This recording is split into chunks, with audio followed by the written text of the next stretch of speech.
Ettumanoor SMS public ലൈബ്രറിയുടെ 2026 ബാലകലോത്സവ വിജയികൾക്കുള്ള പുരസ്കാര വിതരണവും സാംസ്കാരിക സമ്മേളനവും ലൈബ്രറി ഹാളിൽ നടന്നു. നഗരസഭാ കൗൺസിലർ രശ്മി ശ്യാം സാംസ്കാരിക സമ്മേളനം ഉദ്ഘാടനം ചെയ്തു.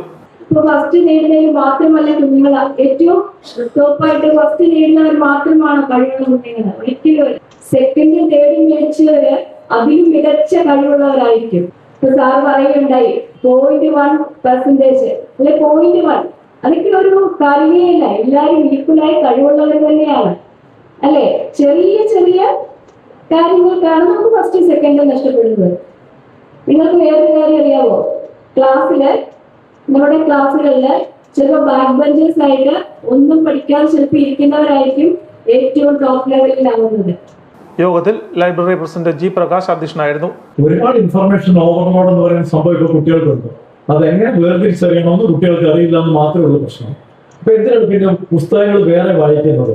ഇപ്പൊ നമ്മൾ നോക്കിയാൽ ഇഷ്ടം പോലെ ജിംനേഷ്യങ്ങൾ എല്ലായിടത്തും കാണാം. എല്ലാവരും പോയി എല്ലാ മസിലുകൾക്കും പ്രത്യേക എക്സസൈസ് ചെയ്ത് മസിലൊക്കെ ഇങ്ങനെ പെരുപ്പിക്കുന്നുണ്ട്. കുട്ടികൾക്കൊക്കെ നല്ല പോഷണം കലർന്ന ഭക്ഷണം കൊടുക്കാൻ മാതാപിതാക്കൾ ഇങ്ങനെ കുത്തിച്ചെലുത്തുകയാണ്. അപ്പൊ ശരീരം നന്നായിട്ട് മെച്ചപ്പെടുത്തുന്നുണ്ട്, പക്ഷെ ബുദ്ധിയും തലച്ചോറും മെച്ചപ്പെടുത്തുന്നുണ്ടോ എന്നുള്ളതാണ് പ്രശ്നം. എന്താണ് നമ്മൾ കാണാതെ പഠിച്ചുകൊണ്ടിരുന്നത് ഇപ്പൊ കാണാതെ പഠിക്കേണ്ടാത്ത അവസ്ഥയിലേക്ക് നമ്മൾ എത്തിയത്? എന്തുകൊണ്ടാണ് നമ്മൾ വായിക്കുന്നത്? എന്തിനാണ് നമ്മൾ വായിക്കേണ്ടത്?